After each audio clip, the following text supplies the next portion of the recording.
Bonjour les fous de la food. Ici, c'est Virginie Legrand, chef à domicile épicurienne et hyperactive avec un parcours très atypique. Dans mon podcast, Passion sans modération, vous retrouverez tous les 15 jours des personnalités implantées dans la gastronomie d'aujourd'hui, des vrais amoureux du goût et de la vraie cuisine, des experts, tous enrobés d'une passion communicative. On parlera terroir, saveurs, créativité, artisanat.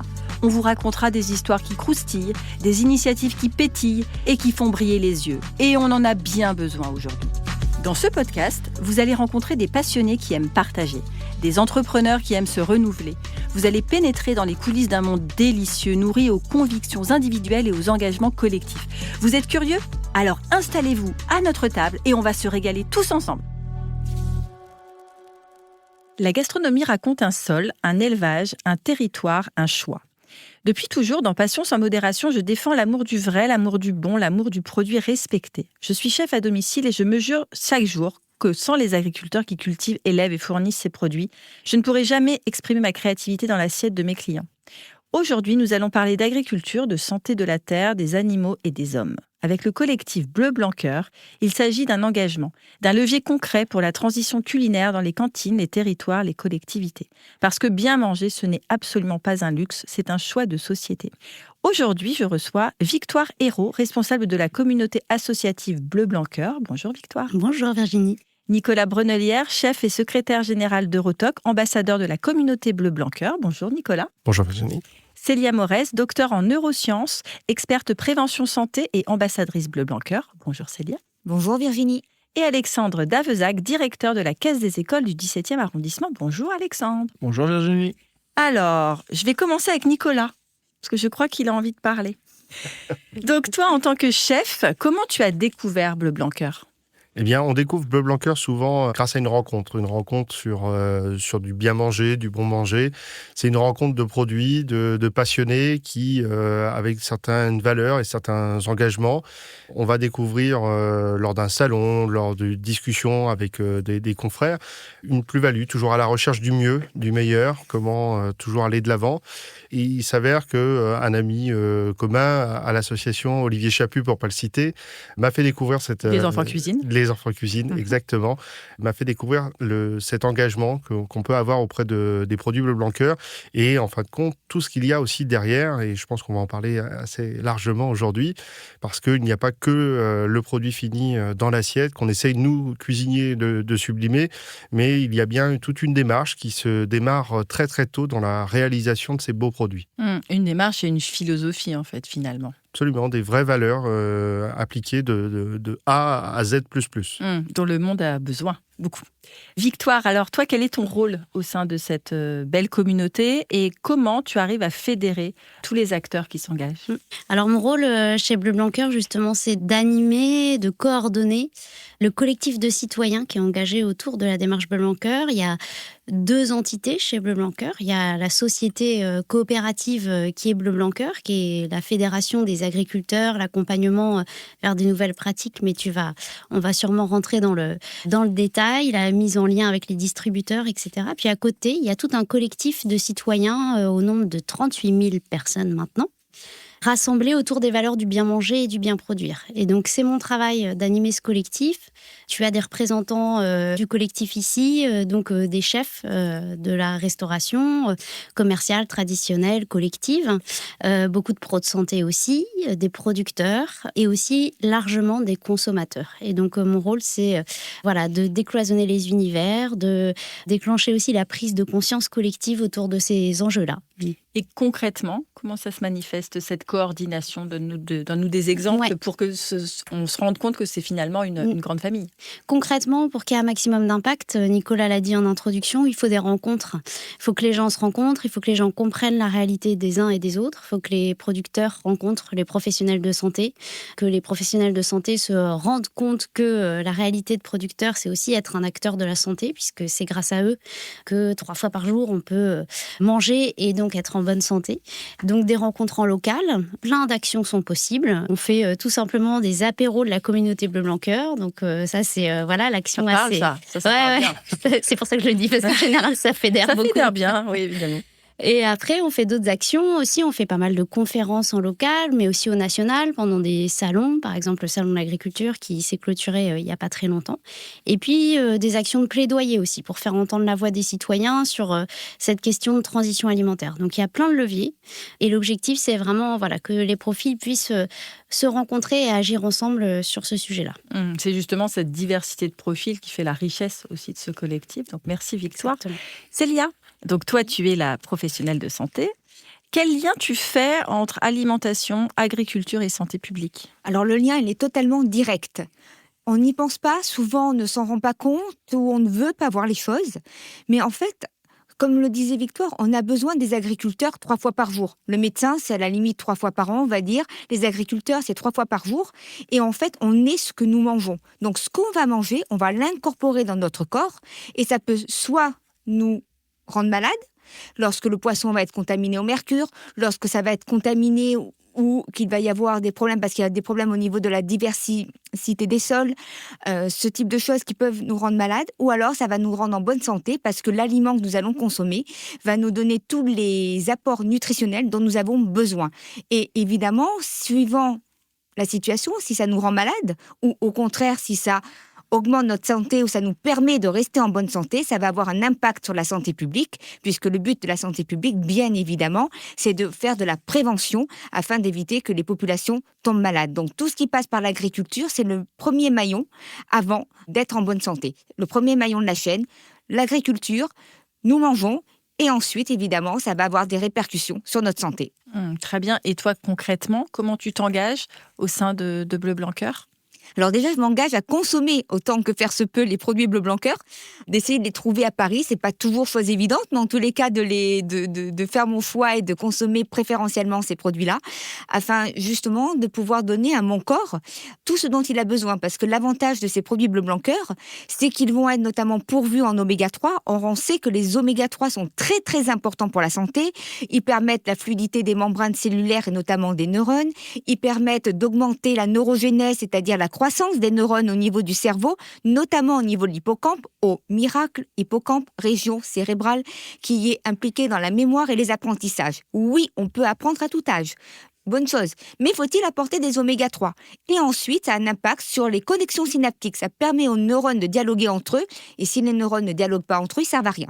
Et en plus, ça permet aussi d'augmenter certaines neurotransmissions, donc d'augmenter les neurotransmetteurs, et notamment 3 neurotransmetteurs auxquels je pense, l'acétycholine, la dopamine et la sérotonine. Et quand on pense que l'acétycholine est le neurotransmetteur phare des apprentissages et de la mémorisation, on voit bien l'importance qu'il y a de consommer des produits Bleu Blanc Cœur, tout simplement parce qu'il va y avoir déjà un enrichissement en oméga 3. Or, on sait qu'on est malheureusement actuellement, même quand on se nourrit bien, je veux dire quand on n'est pas dans une alimentation, on va dire, anarchique, en carence d'oméga 3. Merci beaucoup Célia. Alors concernant la pédagogie, je vais penser aux enfants, donc la santé publique qui concerne les enfants. Alexandre, toi, comment Bleu Blanc Cœur en fait s'intègre dans la restauration scolaire ? Comment tu dis que cette démarche est finalement incontournable pour protéger notre jeunesse ? On intègre la démarche Bleu Blanc Cœur parce que c'est une démarche vertueuse. Et dans l'éducation des enfants, qui doit commencer dès le plus jeune âge, l'éducation alimentaire est primordiale. Prendre les aliments Bleu Blanc Cœur, c'est aller vers une santé. Alors Célia l'a très bien expliqué, certainement mieux que moi. Mais il y a aussi toute la démarche environnementale qui va avec. Il y a l'appui effectivement des agriculteurs. On parle souvent d'achat, de faire vivre les agriculteurs à leur juste prix. Ça y participe également. Donc, c'est des points qui sont importants. Et dans la restauration collective, alors nous, on est en restauration collective autogérée. Donc, on est une administration. C'est extrêmement important de pouvoir s'appuyer sur des marchés publics avec des produits extrêmement qualitatifs. Et les produits Bleu Blanc Cœur le sont. Donc, ça participe effectivement au futur de nos générations et à l'éducation des enfants. Et en termes de coûts, comment on fait passer ces dépenses-là auprès d'un budget qui est déjà un peu limité ? On est d'excellents gestionnaires, donc quand on dépense un petit peu plus quelque part, on fait des économies ailleurs. C'est de la gestion de bons pères ou de bonnes mères de famille. On gère nos budgets en fonction des besoins et surtout des des prérogatives qu'on s'est données, des démarches qu'on veut suivre et sur lesquelles on est convaincu. Bleu Blanqueur en fait partie. On fait en sorte effectivement de pouvoir acheter les produits Bleu Blanqueur sans aller à l'encontre d'autres productions, mais ça fait partie effectivement d'une démarche qualitative globale au sein de la Caisse d'école du 17e. Oui, parce qu'en fait, c'est un vrai débat qui s'ouvre dans les mairies, Oui. de dire qu'on veut donner le meilleur aux enfants. Et à chaque fois, le contre-argument, c'est trop cher, le fait maison, c'est trop cher, on est obligé de passer par des choses un petit peu plus transformées. C'est pas vrai, ça demande une gestion comme à la maison. Aujourd'hui, on pourrait dire à la maison que prendre des plats tout prêts, c'est facile. Oui, tu prêches une convaincue. C'est extrêmement cher. Eh ben, en restauration collective, c'est exactement la même chose. Prendre des produits ultra transformés de l'agroalimentaire, c'est facile. C'est des barquettes, c'est du surgelé, c'est extrêmement simple à la mise en emploi. Derrière, il faut peser le pour et le contre. C'est qu'effectivement, en termes de qualitative, en termes organoleptiques, c'est pas la même chose. Et il faut faire des choix, et ces choix sont assumés. C'est de la gestion financière, mais ça se fait très bien. Il suffit juste effectivement de se poser. Mais quand on a une bonne démarche, une démarche qui est orientée vers le bien-être, et sur tout le long de la chaîne, puisque nous, on est le dernier maillon, on a le consommateur qui est l'enfant. Mais quand il y a une démarche qui est bien en amont, c'est effectivement très valorisant pour l'ensemble de la filière. Quand ça a du sens, ça passe mieux, toujours. Exactement. Merci beaucoup, Alexandre. Nicolas, est-ce que tu peux nous donner des exemples de ce que tu cuisines ? Alors, tu cuisines dans quel type de restaurant ? Alors aujourd'hui, je suis le chef exécutif d'une marque d'équipementier de cuisine, le leader international qui s'appelle Matfer Borja. Bah oui, on connaît bien. Je fais de la recherche et développement. Très belle marque. Tous les jours, j'éprouve des recettes pour en comprendre les contraintes des étapes, pour pouvoir y faire une recherche et développement avec des bureaux d'études, pour mettre des nouveaux produits dans les mains de nos confrères plus tard. Auparavant, j'étais chef exécutif de la Banque de France, avec 1500 couverts jour, avec des ressources, dans un écrin formidable au siège à côté du Palais Royal. Et on avait mis un curseur et une ambition extrême. Et on y est arrivé. On a poussé les codes de la loi Egalim qui aujourd'hui nous oblige dans la restauration collective à avoir certains cadres, notamment sur la partie bio, mais aussi les parties labellisées. La démarche Bleu Blanqueur, elle s'inscrit complètement dans la loi Egalim. Et à partir du moment où on achète ce genre de produit, au-delà de la valeur, on monte aussi d'un point de vue légiféré. Aujourd'hui, sur macantine.fr, on monte en point. Macantine.fr. Et oui, il y a une télédéclaration à faire sur macantine.fr. Obligatoire. Télédéclaration obligatoire. Et on est obligé de faire ça dans la restauration collective. Ça oblige, mais ça aussi, ça prendra certainement du temps. Ça met aussi des pieds à l'étrier pour celles et ceux qui vont aujourd'hui découvrir par la force des choses. C'est toujours un peu dur de faire de la contrainte, mais si on en est là, c'est qu'on voit aussi les bienfaits. On en parlait tout à l'heure. C'est important aujourd'hui d'avoir de ce genre de bons produits qui vont faire la différence à la fois sur la partie gustative, mais aussi sur la partie santé. Moi, je me réjouis de voir aujourd'hui des marques, pour pas les citer, mais qui vendent que du surgelé un peu partout dans les rues de Paris, qui vendent aujourd'hui du Bleu Blanqueur. Ça veut dire que cette démarche, en fin de compte, même dans ce genre de segment de restauration, individuelle ou particulière, en tout cas, cette démarche arrive à convaincre le plus grand nombre. Et je ne peux que croire que les plus beaux jours de Bleu Blanqueur sont devant nous. Alors, quel type de produit, en fait Donnez-moi trois exemples. Alors, pour l'anecdote, j'ai dit que je vous recevais et on m'a dit je suis prêt à faire 15, 20, 30 kilomètres pour acheter les œufs Bleu Blanqueur. C'est une réalité. Voilà, parce que c'est le meilleur. Alors, les œufs Bleu Blanqueur, c'est vrai que c'est un peu la tête de gondole. C'est le best-of. C'est le best-of. C'est aussi un peu le produit où on retrouve, c'est le produit anti-crise, c'est le produit qu'on retrouve aussi à la fois dans la pâtisserie, dans la cuisine. On peut y faire plein de choses avec un œuf. C'est pour ça d'ailleurs qu'on a des tocs, nous les cuisiniers, avec 100 plis. Parce qu'il s'était dit que 100 plis, le chef qui porte une toque de 100 plis, c'est qu'il sait faire 100 manières un œuf. Donc voilà, c'est pour la petite parenthèse. Mais historique. on adore les anecdotes comme ça. Et je ne savais pas. Et en fait, l'œuf est important, mais aussi aujourd'hui, à travers la démarche Bleu Blanc Cœur, on va avoir des certifications autour des produits comme la volaille, évidemment les légumes, certains.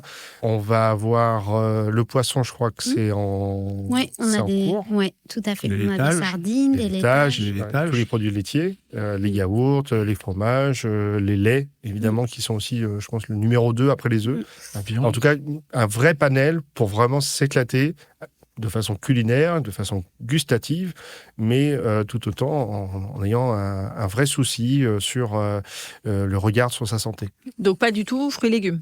En fait, du moment que la promesse Bleu Blanc Cœur est respectée, on y réfléchit. Ça met pas mal de temps quand même à construire les filières avec les promesses Bleu Blanc Cœur. Donc les promesses, c'est plutôt, dans un premier temps, l'aspect nutritionnel. Et là, on se concentre pas mal sur les filières végétales. On a développé notamment, enfin les producteurs ont développé des huiles avec certaines promesses nutritionnelles. On a aussi des farines. On a d'autres acteurs du végétal qui développent et qui réfléchissent à des produits bruts, mais aussi des recettes avec voilà, cette approche nutrition, cette approche respect de l'environnement. Donc tout évolue chez Bleu Blanc Cœur. On est une petite équipe, donc on aimerait bien aller encore plus vite, mais voilà, on fait étape par étape. Du coup, cette démarche, elle est née quand ? Elle est Quand, née il y a- avec qui, sur quelle base ? Elle est née il y a 25 ans, encore une fois, une histoire de rencontre entre, dans un premier temps, 2 hommes. Un producteur qui est producteur de vaches laitières en Bretagne et son ingénieur agronome. Ce que je vais vous dire, ça peut paraître un petit peu bateau à l'heure actuelle, mais il y a 25 ans, c'était des problématiques, des réflexions qu'on avait. Le producteur se posait la question de la qualité de son beurre l'été par rapport à l'hiver. L'été, comme vous pouvez l'imaginer, il était assez jaune, très tendre, gustativement très intéressant. Et puis l'hiver, on était plutôt sur un beurre assez pâle, pas très intéressant gustativement justement, difficile à tartiner. Et donc ils se sont posé la question de qu'est-ce qui pourrait influencer ça. Naturellement, ils ont réfléchi à la différence, c'est que l'hiver, mes vaches, elles sont plutôt en étable. L'été, elles sont dehors, elles ont accès à une herbe assez riche, diversifiée. Et l'été, une alimentation un peu moins diversifiée. Et donc, en fait, ça, fallait le prouver scientifiquement. Et du coup, Bleu Blanc Cœur s'est vraiment concentré là-dessus. C'est une démarche scientifique qui, tout ce qu'on défend, on l'a mesuré. Et du coup, on veut voilà, le message, c'est de prouver scientifiquement. Et donc, on s'est en effet rendu compte que l'alimentation animale, elle avait un impact sur la qualité du produit fini, mais aussi sur ses intérêts nutritionnels. Donc, cette démarche, elle est née comme ça, il y a 25 ans, par un éleveur laitier, son ingénieur agronome. Et du coup, maintenant, elle rassemble plus de 7000 producteurs à peu près qui sont convaincus aussi de ce message. Et donc, qui sont engagés sur nos côtés un peu partout en France. Très belle histoire. Mm. Merci. Célia, que dirais-tu, toi, à quelqu'un qui dit que bien manger, c'est réservé à l'élite ? Alors c'est totalement faux. Parce que n'importe qui peut se faire à manger. Il ne s'agit pas de devenir top chef et de faire des plats spéciaux, genre ultra gastronomiques. Mais on peut faire chauffer son poisson, acheter son filet de poulet Bleu Blanc Cœur et le faire chauffer au four en mettant des petits légumes, du riz, etc. Enfin, c'est-à-dire, c'est donné à tout le monde. Et j'en suis la première, ambassadrice. Quand je suis arrivée à Paris, j'avoue que je ne cuisinais pas du tout. C'était ma mère qui faisait tout, parce que voilà, j'ai quitté Nice pour monter, comme on dit, à la capitale pour poursuivre mes études. Et j'avoue que je ne cuisinais pas du tout. Je savais même pas faire cuire un œuf. Je ne voulais même pas savoir. Enfin bon, je m'y suis mise. Et je me suis découverte finalement presque une passion. J'ai acheté beaucoup de livres de cuisine, mais simplistes, parce que mon but, c'était pas de faire plus que je ne pouvais faire. Et finalement, je me suis rendu compte que les plats que je fais, mon filet de poulet au four, je vous dis, avec des légumes, du riz ou autre, des pommes de terre, ça passe très bien et n'importe qui peut savoir le faire. Le but est de rajouter quelques saveurs, quelques épices, mais avec quelques aromates. Il n'y a pas besoin d'avoir des conseils plus que ça. Et c'est pas élitiste non plus, on en parlait au niveau finance. Parce que finalement, quand on consomme des produits Bleu Blanc Cœur, ce qui va être important, c'est qu'ils ne sont pas forcément plus chers, sont d'ailleurs pas plus chers que d'autres produits, j'allais dire de la même catégorie. Donc déjà, ça, c'est un point important. Il n'y a pas un surcoût supplémentaire qui est insurmontable. Mais en plus, finalement, on investit sur le capital humain, on investit sur sa santé. Parce que tomber malade, à force, coûte bien plus cher que peut-être dépenser un peu plus pour la nourriture et préserver sa santé. Pour moi, c'est capital. Parce que quand on tombe malade, les répercussions, d'abord, la qualité de vie, on perd beaucoup de qualité de vie. On peut perdre son emploi, ça peut avoir d'autres types de conséquences. Et c'est vrai que ça va être ça va faire boule de neige. Tandis que là, on investit sur soi. Donc non, ce n'est pas élitiste.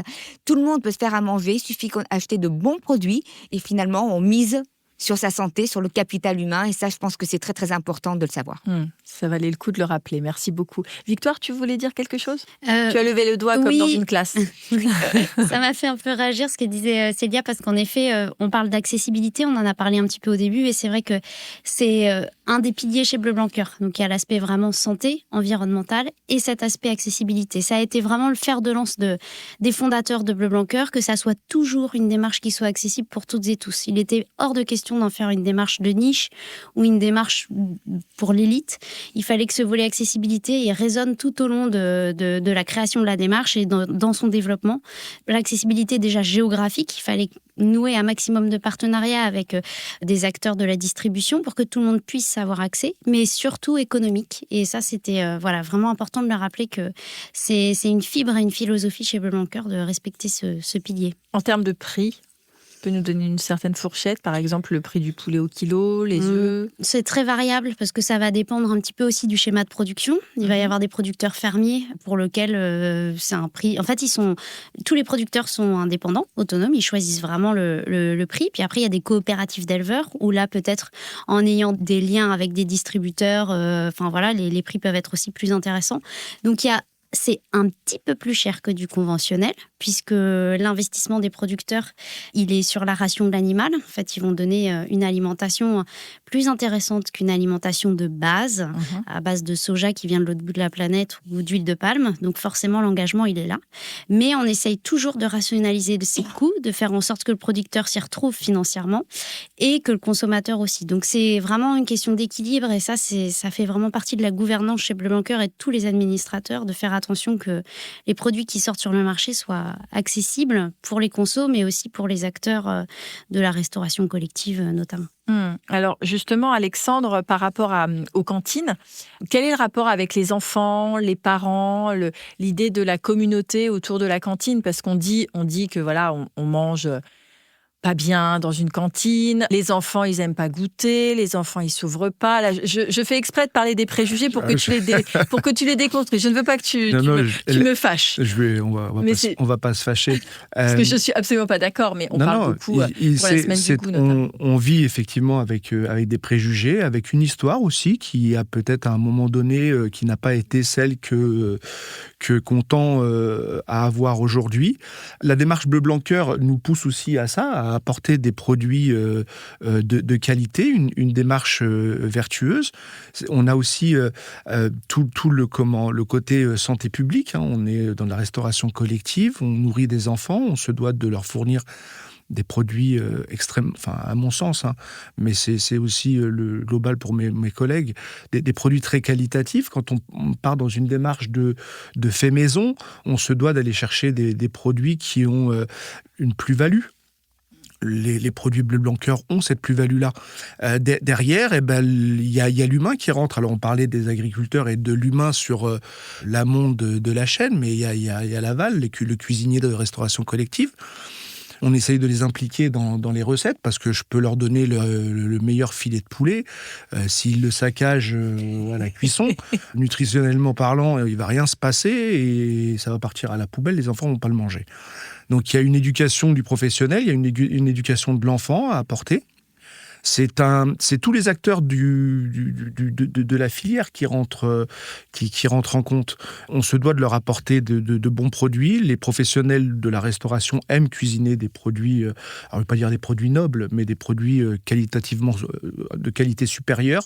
Ça, c'est une réalité. On le voit d'ailleurs dans nos productions. On y est gagnant, parce qu'en général, les produits Bleu Blanc Cœur, pour prendre par exemple l'exemple d'un filet de poulet, on perd vachement moins d'eau à la cuisson qu'un filet traditionnel. On s'y retrouve aussi dans nos coûts de production. Et puis derrière, on a effectivement ce côté santé publique où on se dit que quand on donne à manger aux enfants des écoles parisiennes des produits de qualité, on agit pour le bien-être de l'individu. Et par rapport à la semaine du goût, Alors, moi, c'est drôle parce que je travaille à chaque fois à la semaine du goût. Donc, la semaine du goût, c'est au mois d'octobre et tout le reste, après, on n'en parle plus. Là, il y a des choses qui ont été déposées à l'Assemblée nationale, justement, pour revoir un petit peu les cantines, notamment Marie-Pierre Lambrive, je ne sais pas si vous la connaissez, mais voilà, qui a déposé quelque chose. Pourquoi on n'arrive pas à étendre ça de manière plus universelle, de manière moins calendaire, en fait? Qu'est-ce qui bloque pour l'éducation? Parce que quand on était... Je sais Avant, pas, on faisait des cours de cuisine à l'école. Je sais pas, peut-être les acteurs. Moi, je suis en restauration autogérée, donc je suis l'acteur principal de ma restauration. Je fais mes choix, et mes choix sont pas des choix économiques dans le sens où je suis pas là pour gagner de l'argent. Donc à partir de ce moment-là, la démarche elle est certainement plus éclairée, plus vertueuse quand on fait le choix d'un... Plus honnête. Je ne vais pas dire qu'il y a de la malhonnêteté, mais quand la restauration concédée se doit d'avoir un rapport qualité-prix, ou du moins sortir des marges ou des bénéfices, nous on ne le fait pas. Moi, l'argent qui est donné sur mon administration, c'est de l'argent qui participe au fonctionnement de celle-ci. Donc, on a tout intérêt à aller mettre cet argent dans du produit de qualité. C'est le départ aussi du changement de vision qu'on doit avoir sur la restauration collective. De mentalité. De mentalité. Nous, aujourd'hui, dans le 17e, on n'utilise plus du tout de produits de l'agroalimentaire. Toutes nos productions sont faites maison. On produit 10 000 repas par jour, on fait nos lasagnes maison. Pour les professionnels, ça parle. C'est pas des barquettes qu'on sort du congélateur. Voilà, donc à partir de ce moment-là, voilà, c'est une démarche vertueuse et on participe aujourd'hui à changer la vision de la restauration collective et des produits que l'on peut donner dans nos cantines, tout simplement. Victoire ? Je pense, oui, pour rejoindre Alexandre sur le sujet, en fait, on le voit un peu, du coup, on agit partout en France, avec différentes institutions aussi, en collaboration. On sent que c'est une question de volonté aussi politique et de conviction. En fait, si on y croit, on passe à l'action. Si c'est pas une priorité, on verra plus tard. Et donc, je pense que c'est une question d'homme avec un grand H, vraiment d'engagement. Et tu disais, Virginie, qu'est-ce qui bloque ? En effet, il y a des choses qui bloquent à l'échelle, je pense, nationale, mais après, il y a énormément de choses qui se passent en local. Et finalement, il n'y a pas tant de blocage que ça. Enfin, quand on a des gens qui sont convaincus, il y a des choses exceptionnelles qui se passent. Et nous, on est vraiment convaincus de ça chez Bleu Blanc Cœur, c'est que passons par le local. Appuyons-nous sur des gens qui sont engagés et qui croient. Allons pas mener des batailles. Allons-y, quoi. On fédère, on y va. Les petits morceaux de puzzle Exactement. qui, à la fois, font le gros puzzle. Exactement. Super. Nicolas, alors toi, par rapport à tes confrères, à tes pairs, donc chez Eurotoc notamment, déjà, est-ce que tu peux nous rappeler ce qu'est Eurotoc ? Et ensuite, le rôle de Bleu Blanc Cœur, est-ce que c'est quelque chose d'assez implanté, respecté, cette démarche-là, Bleu Blanc Cœur, ou est-ce que c'est encore compliqué de convaincre tout le monde ? Convaincre d'utiliser des bons produits dans une cuisine pour un cuisinier, c'est facile à faire convaincre, en tout cas. Maintenant, il faut contextualiser aussi les problématiques de chacun, de région, d'établissement, de fournisseurs, d'accessibilité à certains et à certaines distributeurs. C'est assez complexe en soi. Maintenant, Victor, toi, tu parlais de personnes engagées. L'idée, elle est là. Il y a le professionnalisme. On essaie tous de faire au mieux de ce qu'on peut, si tant est qu'on n'ait pas un côté un peu feignant à ouvrir des barquettes et puis sans savoir la provenance de ces produits. Bon. Je ne suis pas le premier à le dire, mais il y a toujours eu des gens bien avant moi et avant nous qui ont dit il n'y a pas de bonne cuisine sans de bons produits. Le lien avec Eurotoc se fait inévitablement, parce que Eurotoc, c'est le lobby du produit créé par Paul Bocuse il y a 40 ans cette année. Là où Bleu Blanc Cœur, avec le soutien amical de l'association Eurotoc, évident, on arrive à avoir des travaux communs, des échéances communes, et puis des ambitions aussi communes. Tout ça, ça fait partie, ça fait vivre aussi une communauté, ça fait vivre des cuisiniers, ça fait vivre des professions, on parlait des agriculteurs. Pour les cuisiniers, arriverait à convaincre dans sa cuisine d'utiliser du Bleu Blanc Cœur, ça se fait pas juste comme ça, parce qu'on en parlait tout à l'heure, il y a un petit coût supplémentaire, ça va de 2 à 12% certainement, si on veut vraiment mettre une fourchette dessus, c'est pas énorme, mais c'est plus cher. pourquoi le chef de cuisine décideur de sa commande, pourquoi il va aller mettre 10% ou 5% ou 2% ou 20% sur un Bleu Blanqueur. Il y a une vraie pédagogie aussi à mettre en face. Si on n'explique pas ce que c'est Bleu Blanqueur, la démarche, et c'est pour ça d'ailleurs que Bleu Blanqueur organise souvent en région au plus près des consommateurs aussi, parce que le cuisinier est aussi consommateur, faut pas l'oublier. Donc, il n'est pas que transformateur. Il n'est pas que transformateur. Et donc, c'est là aussi, on a cette force pédagogique avec la démarche Bleu Blanqueur. Il y a des producteurs qui se déplacent au plus près des consommateurs pour expliquer pourquoi il y a ce petit logo sur le produit, comment le reconnaître, à quoi il sert, qu'est-ce qu'il y a derrière, pourquoi vous n'avez pas envie d'avoir voir les tracteurs sur les autoroutes. Parce que si vous achetez du Bleu Blanqueur, je garantis que mon agriculteur il sera payé au niveau qu'il se doit. Tout ça, c'est important. On va parler aussi un peu de nutrition. Il y a un vrai apport nutritionnel. Ce qui est important de voir, c'est que en France, on est à peu près 18% de jeunes dans la tranche 18-24 qui sont en obésité.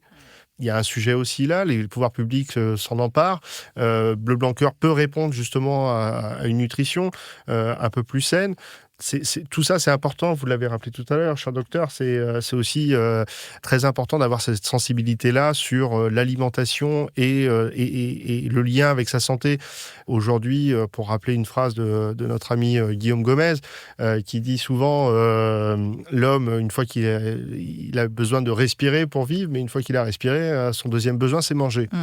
Ça en dit long sur l'importance de l'alimentation. On valide tous à cette table, cette phrase. Bien sûr, mais elle est simple et à la fois de bon sens et elle est tellement profonde, c'est-à-dire que si on ne s'empare pas de ce sujet-là, que ce soit sur un angle de nutrition, un angle de professionnel de cuisine, de travailler mieux son produit, de travailler bien son produit, d'acheter bien aussi son produit, si on est décideur dans une entreprise ou de restauration, quelle qu'elle soit. Là, il y a une vraie force pédagogique à avoir, c'est important de le faire. C'est important parce que la santé y passe. Victoire, je sais qu'il y a eu une étude formidable et c'est une super étude qui devrait être diffusée très largement sur les laits maternels. Ça commence là. Merci. J'ai un binôme. J'adore. Tu lances les questions. Ah, mais j'adore. C'est très bien. Donc... mais moi, je reviens la semaine prochaine. C'est ta maison ici. Tu es le bienvenu. Donc, par rapport au lait maternel. Oui. Alors, en effet, on l'a dit tout à l'heure. Donc, Bleu Blanqueur, c'est une démarche scientifique. Pour prouver, il faut mesurer. Et nous, notre prisme, c'était de lancer des études cliniques pour essayer de voir justement, alors, différents sujets, l'impact d'une consommation Bleu Blanqueur sur notre bien-être. On a en effet la dernière étude clinique, c'est celle d'un groupe de mamans qui avait décidé d'allaiter. Donc, on a fait 2 groupes de mamans qui mangeaient exactement la même chose, sauf que il y avait un groupe de mamans qui mangeaient des produits avec le logo Bleu Blanqueur dessus et donc toutes les promesses qui sont derrière. Et donc, on a mesuré la qualité du lait maternel.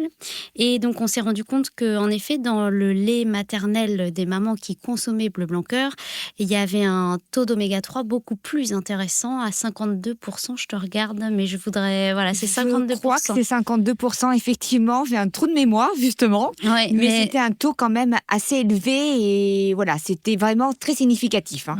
Exactement. Donc, sur plusieurs semaines, on se rend bien compte que l'alimentation, en fait, a un vrai impact. Et en fait, quand on en parle avec les fondateurs, ils nous disent, mais naturellement, tu prends soin des sols, tu donnes à manger à tes animaux des bonnes choses, tu manges ensuite les produits qui sont issus de tes animaux. En fait, tout part du sol et donc on est vraiment sur cette approche de santé unique, prendre soin des sols pour prendre soin des animaux, de soi, ça va jusqu'au bébé, au lait maternel et au microbiote aussi des bébés. Donc voilà, tout est lié. Très instructif, beaucoup de pédagogie, c'est vrai. Merci, c'est clair, c'est net. Célia, alors donc toi tu es experte en prévention santé. Oui, tout à fait. Quel a été ton parcours et qu'est-ce qui fait qu'à un moment tu t'es retrouvée à être dans la démarche Bleu Blanqueur et à focaliser aussi sur la nutrition? Qui sont tes collaborateurs, tes partenaires, tes clients, enfin tes patients? Alors moi, j'ai pas vraiment de patients. Moi, je suis vraiment du côté scientifique. Donc c'est vrai que j'ai fait mon doctorat de neurosciences et puis ensuite, j'ai fait plusieurs post-doc, comme on dit, après une thèse. Et ensuite, j'ai été donc chargée d'enseignement et je suis arrivée un petit peu par hasard dans une école de diététique et nutrition humaine, donc qui s'appelle l'EDNH à Paris. Et là, j'ai rencontré aussi des acteurs de la nutrition. Et en donnant des cours à mes étudiants, en fouillant un petit peu les aspects entre la nutrition et la santé, je reprendrai la phrase d'Hippocrate que l'alimentation soit ta première médecine. Et effectivement, je me suis rendu compte que l'alimentation avait un impact fort sur la santé. J'ai décidé de continuer à faire des recherches dessus, à lire beaucoup, pour savoir ce qu'on pouvait faire pour être en bonne santé. Parce que tout le monde essaye de rechercher les performances, on est tous à vouloir performer, essayer de trouver une pilule miracle qui de toute manière n'existe pas, puisque dans les pilules, ce qu'il va y avoir, c'est quoi ? C'est des vitamines, justement, des minéraux, etc., etc. Donc si on peut l'apporter par l'alimentation, ça va être génial, ça va nous permettre vraiment d'être en bonne santé. Et j'ai lu beaucoup d'études, et notamment les études Bleu-Blanquer. C'est comme ça que j'ai fait connaissance de Bleu-Blanquer. Et à l'époque, c'était pas l'étude notamment sur le lait maternel, mais c'était l'étude Maya sur la maladie d'Alzheimer, parce que c'était une maladie qui me touchait, moi qui étais docteur en neurosciences. Et quand on voit les liens entre la consommation d'oméga 3 qui réduit le déclin cognitif, mais en plus qui peut éviter évidemment de développer la maladie d'Alzheimer, ou tout du moins retarder l'apparition de la maladie. On se dit que quand même l'alimentation, c'est important, et qu'il faut s'y intéresser pour aider les gens à maintenir leur santé et donc leur performance de manière finalement naturelle, sans aller à chercher d'être un homme ou une femme, on va dire, augmenté. Merci. Très intéressant. Alexandre, donc toi, tu es le coordinateur, tu es le directeur. Tu as combien de chefs, en fait, qui cuisinent pour toi dans les écoles ? On a 6 cuisines centrales, donc il y a 6 chefs qui sont répartis sur l'arrondissement. On livre une 50aine de ce qu'on appelle des satellites, des restaurants scolaires. Tous les jours, on est en liaison chaude, donc tous les matins, on produit ce que les enfants vont manger le midi. C'est aussi un gage de qualité. Ça représente à peu près 80 agents à travailler sur l'ensemble des cuisines. On livre à peu près 10 000 repas par jour. Ça représente 1 660 000 repas en une année. C'est Bravo, chef. Pas rien. Ah oui, bravo. Non, mais c'est pas rien. C'est de la restauration collective. Mais dans le 17e, on est extrêmement attaché au côté humain. Donc les chefs ont eu au début un petit peu, je vais pas dire de la réticence, mais étaient timides au fait de pouvoir participer à être ambassadeur Bleu-Blanquer, puisqu'on a créé une brigade d'ambassadeurs Bleu-Blanquer. Ils n'étaient pas très chauds. C'est pas dans leur ADN. C'était la méconnaissance, surtout. Ouais, c'est pas leur ADN. Voilà. Leur ADN, c'est de produire, de gérer leurs équipes, de gérer leur production. C'est pas forcément de porter des messages auprès d'enfants, auprès de parents d'élèves.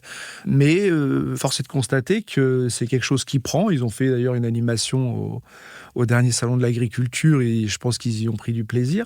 Ça fait partie aussi de leur éducation professionnelle.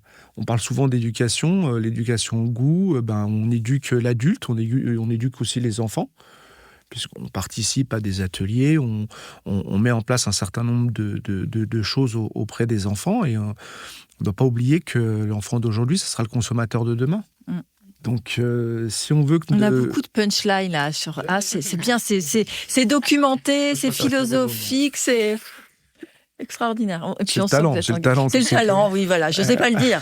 Je voulais garder un peu d'humilité. Concrètement, si on veut que demain, les adultes, on parle depuis tout à l'heure de santé publique, d'apport pour l'organisme, etc. Si on veut demain que les adultes se nourrissent bien, on a aussi le devoir et l'obligation de leur apprendre dès le plus jeune âge.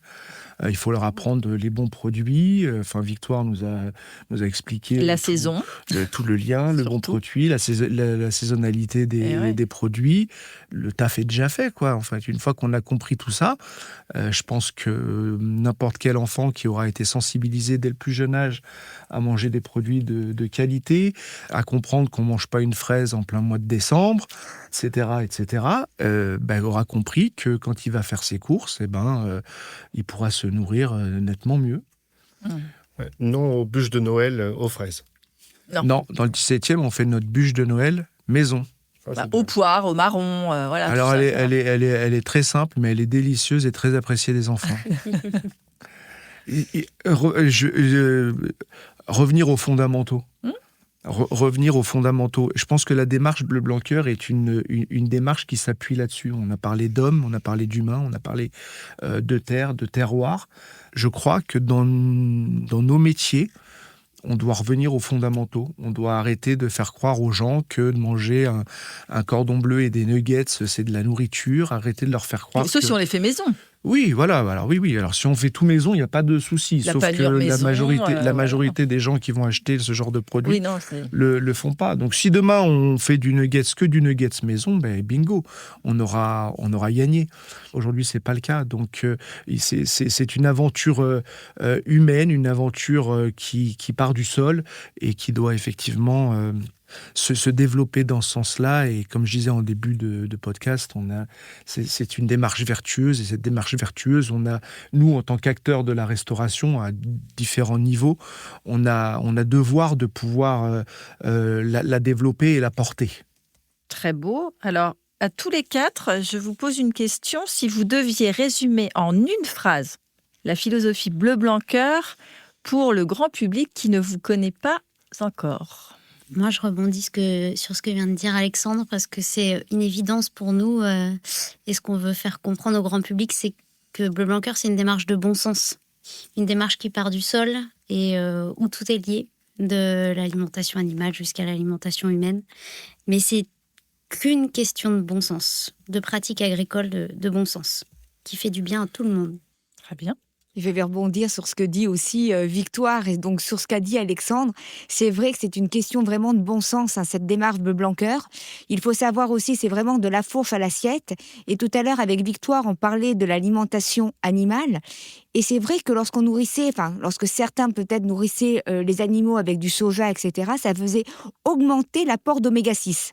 Or, les oméga 6, certes, il en faut pour la santé, parce que ça permet qu'il y ait une réaction inflammatoire, donc de lutter quand il faut. C'est un petit peu le système immunitaire, pour résumer et peut-être prendre un gros raccourci, mais pour qu'on puisse bien comprendre. Or, les oméga 3 sont anti-inflammatoires. Et actuellement, comme on est en carence d'oméga 3, on a une balance qui est qui n'est pas à l'équilibre tel qu'elle devait l'être. Et on consomme trop d'oméga 6 par rapport aux oméga 3. Donc, cette démarche Bleu Blanc Cœur, qui passe finalement des sols, de la fourche, des sols jusqu'à l'assiette, permet d'augmenter notamment l'apport en oméga 3, donc de réduire l'impact négatif d'une trop grosse consommation d'oméga 6. Donc, moi, c'est ce que je dirais vraiment au grand public, c'est consommer des produits Bleu Blanc Cœur. Ça va vous permettre d'augmenter votre apport en oméga 3, de diminuer votre apport en oméga 6 qu'on consomme beaucoup, et finalement votre corps, votre organisme et même votre cerveau vous en remercieront, parce que vous serez en bonne santé et beaucoup plus efficace dans la vie, j'allais dire, de tous les jours, quoi. Et ça passe évidemment par les enfants, parce que c'est les enfants qu'il faut éduquer en premier. Ce sont les futurs adultes, les futurs consommateurs. Et malheureusement, Alexandre le disait, il y a encore des enfants qui ne savent pas ce que c'est qu'un poulet, qui ne savent pas ce que c'est qu'un poisson. Ils pensent que du poisson, c'est le poisson pané tout carré. Et non, c'est autre chose. Et c'est là où il faut vraiment éduquer, parce que c'est la base, en fait. L'enfant, c'est la base de notre société de demain. Merci, c'est une vraie campagne électorale. Tu avais demandé une phrase. Je crois qu'il y a eu des virgules, donc c'est une phrase, mais elle n'a pas respiré. Tu peux respirer là, du coup. J'ai voulu faire comme Nicolas. Voilà. Alors, Nicolas, c'est à toi. Pour résumer en une phrase... Sujet, verbe, complément. Non, je rigole. Le Blanc Cœur, c'est le bien manger, le bon manger. Ça résume beaucoup, quand on prend le sens du mot bien, le mot bon, ça résume un petit peu tous nos échanges jusque-là. Le Blanc Cœur, c'est le bien manger, le bon manger. Très bien. Et Alexandre ? Ils ont tout dit, donc ça va être compliqué. Nourris-toi bien, ton corps te le rendra. On l'avait noté, celle-là. Ouais. Alors, tout a été dit. J'ai pas forcément de choses à rajouter, mais je trouve que la démarche est une belle démarche, et c'est une marche centrée sur l'humain, l'homme. Donc, dans tout ce que ça peut représenter de beau. Donc, c'est quelque chose qu'il faut avoir en tête. Merci. Alors, première partie finie. Et là, on passe à des questions que je ne vous ai pas demandé de préparer. Alors, donc moi, je suis chef depuis 12 ans, mais pendant 12 ans, j'ai été prof de lettres. Donc, tout à l'heure, on parlait de Rabelais, ça me parlait bien. Je vais vous lire un passage et je vais vous poser une question. Ne vous inquiétez pas de dictée, pas de copie à rendre, pas de souci. Mais Quand d'un passé ancien rien ne subsiste, après la mort des êtres, après la destruction des choses, seule, plus frêle mais plus vivace, plus immatérielle, plus persistante, plus fidèle, l'odeur et la saveur restent encore longtemps comme des âmes, à se rappeler, à attendre, à espérer, sur la ruine de tout le reste, à porter sans fléchir, sur leur gouttelette presque impalpable, l'édifice immense du souvenir. Quelle est votre Madeleine de Proust ? C'est un passage à la recherche du temps perdu. Alors, la Madeleine de Proust, ce petit goût d'enfance, cette petite odeur qui vous rappelle quelque chose. C'est le moment des confidences. Ah, il est parti. Alexandre est parti. C'est ce genre de truc. Ça vient tout de suite. Ah ouais, je kiffe. Moi, c'est tout ce qui est tous les plats de ma grand-mère ou de ma mère, tout ce qui est poté, pot-au-feu, le morceau de lard qui cuit avec les légumes, les navets, le rutabaga que je ne mange plus, mais que j'ai mangé étant enfant. Et je trouve ça très bon. On parlait d'éducation. Clairement, moi, j'ai été éduqué à ce genre de choses-là. Et je peux vous assurer qu'au début, on fait un peu la grimace. Et puis, au final, on dit merci. Ouais, moi, c'est ces plats-là qui mijotent pendant des heures et Alors, des il heures. est 18h. C'est hostile de parler de ça. Ouais, non, pile poil. Pile poil. À toi ? Alors c'est vrai que c'est dur finalement de trouver sa Madeleine de Proust. C'est pas aussi évident pour moi que pour Alexandre apparemment. Mais c'est vrai que je dirais peut-être tous les plats que me faisait ma mère, toute cette enfance en fait, qui m'a éduquée au goût parce que voilà, c'était ça. Quand j'étais petite, je n'aimais pas manger. En fait, j'étais très compliquée. Et en fait, on s'est rendu compte que c'est parce que j'avais un palais. Donc après, le fait qu'elle m'ait éduquée, avec mon père bien évidemment, qu'il m'ait éduqué le palais et ces goûts un petit peu que j'aurais peut-être pas goûté si elle s'en était pas rendu compte. Donc toute cette enfance avec, j'allais dire, des mets délicieux, des plats en sauce, etc., qui rappellent finalement une jolie enfance. Nicolas ? Voilà, moi, ça va être les grosses crêpes au rhum de ma maman. Mais à quel âge tu manges des crêpes au rhum ? Ça a 4 ans, 4-5 ans. Ah oui, le rhum à 4 ans ? Je sais pas pourquoi, mais on avait ça, ouais. On Les dormait crêpes bien. flambées. L'éducation. Bah oui, c'est ça. Même pas flambé, non, l'alcool était encore là. Trempé dans le rhum. Et aujourd'hui, les enfants de mon frère et le mien découvrent aussi la grosse crêpe de ma maman. C'est très bien. Une espèce de fard cuit à la poêle, au beurre et puis arrosé de rhum. Surtout pas flamber le rhum. Super. Victoire ? Moi, sans hésiter, ça serait... Tout de suite, quand tu as posé la question, j'ai eu des vapeurs de la blanquette de veau de ma nanny, qui est ma grand-mère de cœur, en fait, celle qui m'a élevée et qui m'a montré tous les volets de la cuisine assez traditionnelle française. Et donc ça, c'est vraiment pour moi... Dès que j'ai un coup de mou, j'y pense, ça me fait du bien. L'odeur, le visuel, la texture de la sauce, enfin, tout est vraiment parfait. Et ce que j'aime bien du coup faire maintenant, et ce que je découvre, ce que j'ai fait évoluer aussi avec Bleu Blanc Cœur, c'est de la décliner sous différentes formes. Elle la faisait traditionnelle au veau, mais c'est vrai que maintenant je la fais avec du poulet Bleu Blanc Cœur. Je la fais même parfois qu'avec des légumes. Et du coup, j'aime bien cette idée de la faire évoluer dans le temps. Bon, bien sûr, c'est celle de ma nanny qui restera la meilleure. Mais bon, je me tente quand même sur d'autres évolutions. Très joli. Qu'est-ce qu'il y a toujours dans votre réfrigérateur ? Me répondez pas du poulet Bleu Blanc Cœur. Hein. Du beurre. Du beurre. Ah bah oui. Ouais. Le nombre de gens qui répondent ça dans le beurre. Facile, Le c'est beurre. Moi, je suis pâtissier de formation. Il y a toujours du beurre. Je suis de Loire-Atlantique. Le beurre fleur de sel, c'est obligatoire. Et toi ? Moi, je pense que c'est ce qu'il y a toujours, c'est toujours un yaourt, s'il est tout seul ou en groupe, mais il est là. Et il est forcément avec le petit logo Bleu Blanc Cœur, quand j'ai pas le temps de les faire moi-même avec du lait Bleu Blanc Cœur. Mais c'est un yaourt parce que pour le dessert, pour les sauces, pour le petit déj, je le décline sous toutes les coutures, donc il m'en faut forcément dans mon réfrigérateur. Super. Alexandre ? Du fromage. Il y a toujours du fromage dans le réfrigérateur. J'ai passé beaucoup de temps en vacances avec mon oncle et ma tante qui me gardaient tout le temps à l'été quand mes parents travaillaient. Et la mère de mon oncle disait toujours qu'un repas sans fromage n'est pas un repas terminé.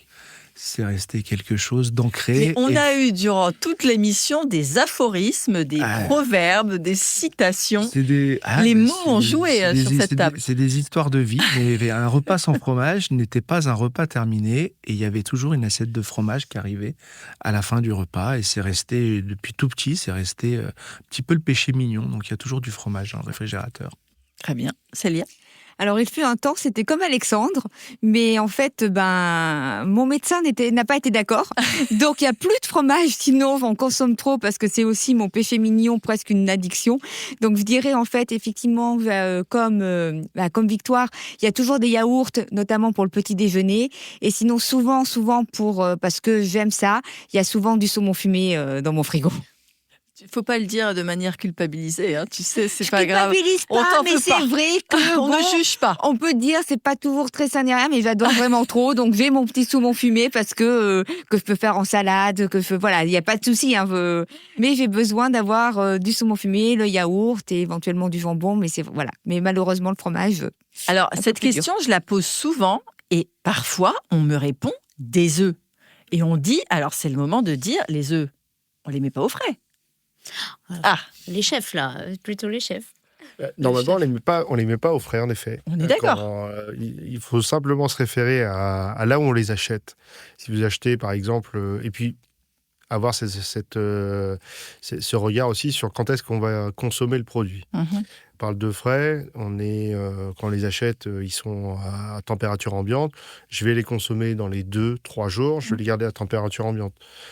Je vais les consommer au-delà de 2-3 jours, je vais me permettre de les mettre dans le réfrigérateur. Toutefois, je fais ça à la maison, hein, dans un compartiment à œufs, parce qu'il ne faut pas oublier d'où viennent les œufs. Oui, et qu'il y a quand même beaucoup de contamination. Et la contamination croisée se fait à travers l'air et l'espace, donc attention tout de même. Oui, merci de ce rappel. Une autre question, quel est le plat de brasserie pour lequel vous êtes monomaniaque? Nicolas, il a envie de répondre. L'entrecôte. Une bonne entrecôte. On est deux. Ah ouais. Cuisson? Mais pas les fines.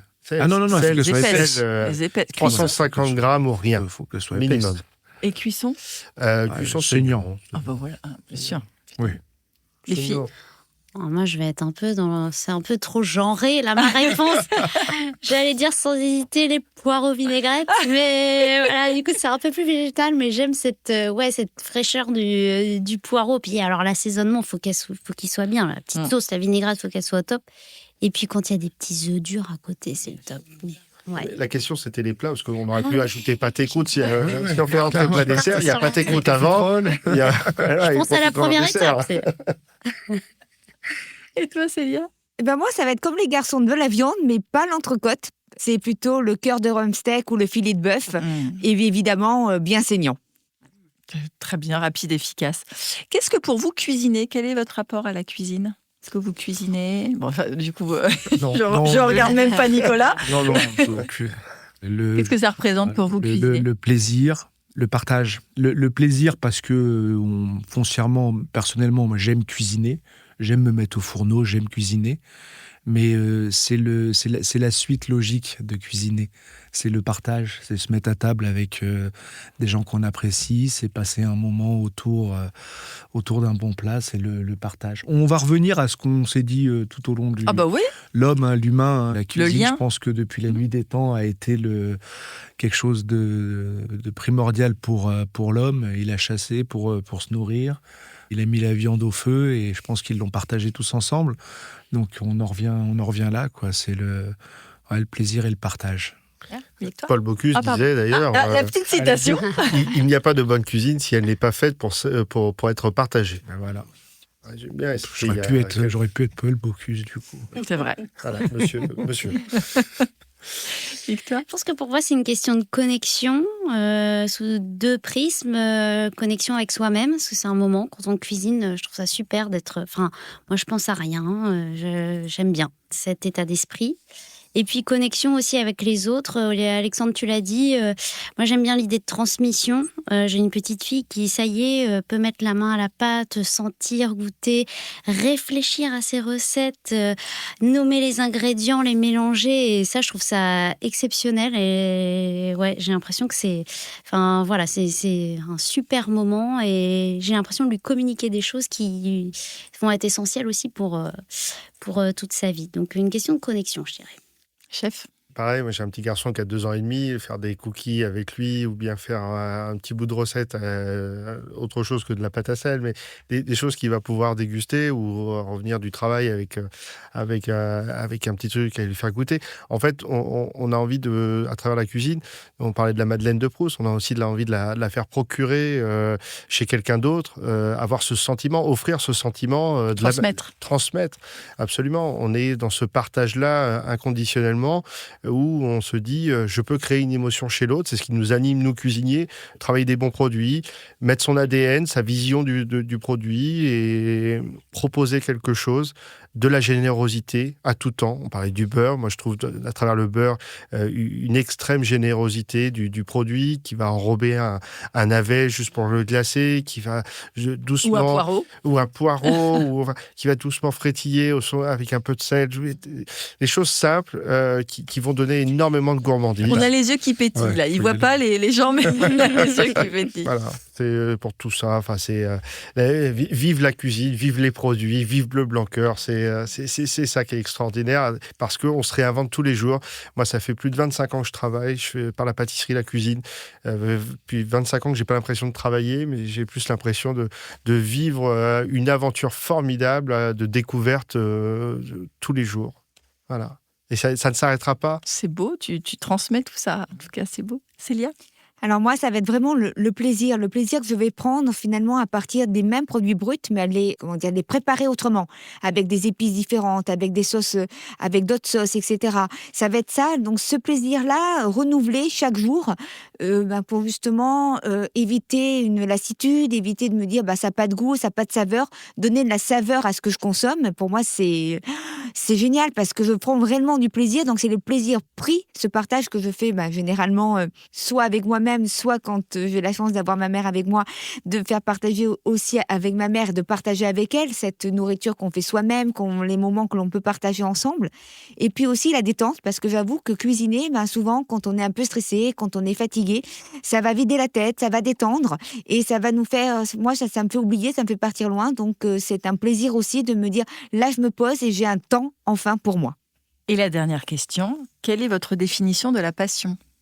La passion, pas la patience. La passion. La passion. Je pense qu'on est tous animés à cette table par une passion. Naturellement, je pense passion égale conviction. Donc, question d'engagement, de croyance, un peu de militantisme aussi. Je trouve que la passion, c'est voilà, communiquer. Défendre quelque chose. Ouais, je serais plutôt là-dessus. Alexandre ? Je rejoins un peu Victoire. Le don de soi aussi. Parce que pour mener une passion à bien, il faut s'y investir à 100%. Donc, il y a certainement du don de soi qui rentre en ligne de compte. La passion, elle anime à travers le boulot, les produits, les saisons. Quand on arrive là au mois de mars, il commence à avoir les asperges, il y a le soleil qui arrive, c'est ça la passion qui se réveille aussi. La passion, c'est tomber amoureux d'un produit, c'est tomber amoureux, c'est de vivre quelque chose, la passion.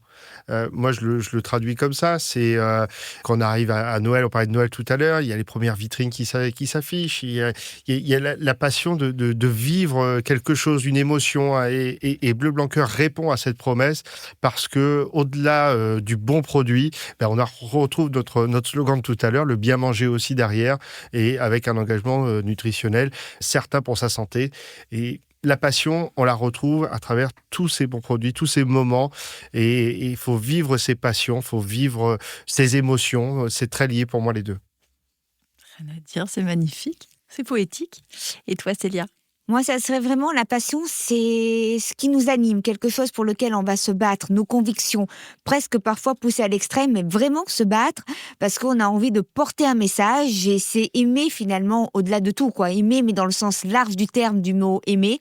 Et je pense que c'est important quand on a une passion, ça va permettre évidemment de porter des messages, de faire changer les choses, de faire bouger les choses et de faire bouger les lignes. Et c'est vrai que c'est important et c'est ce qui nous anime justement au sein de la démarche Bleu Blanc Cœur, tous autant que nous sommes.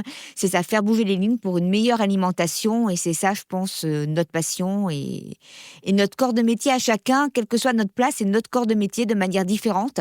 Mais c'est ça qui nous anime et qui nous rassemble, notamment. Très bien, je vais conclure. L'alimentation est ta première médecine. Je crois qu'Hippocrate avait tout vu et nous lui rendons hommage dans cet épisode. Bleu Blanc Cœur est une pratique de bon sens et vous quatre, vous avez fait preuve d'une grande pédagogie et surtout d'une grande force de conviction. Cet échange nous rappelle une chose essentielle. Le goût commence bien avant l'assiette, il commence dans les champs et dans les sols. Bravo pour cette démarche vertueuse nourrie au cœur. Merci beaucoup Célia. Merci à vous, à toi. Merci Nicolas. Eh bien, merci beaucoup. Merci Alexandre. Merci. Merci Victoire. Merci beaucoup. Vive le bien manger, vive le bon manger, vive le collectif et vive Bleu Blanc Cœur. Ça y est, notre rencontre prend fin. J'espère que l'inspiration et l'immersion dans l'univers de tous mes invités vous ont mis l'eau à la bouche. La conversation vous a plu ? Les confidences vous ont ému ? Merci de laisser un avis et vous abonner pour ne rien manquer des prochains épisodes et pour le propulser encore plus loin. N'oubliez pas de faire un petit tour sur mon site internet communique-passion.fr et de vous abonner à ma newsletter. À très vite pour de nouvelles aventures gastronomiques.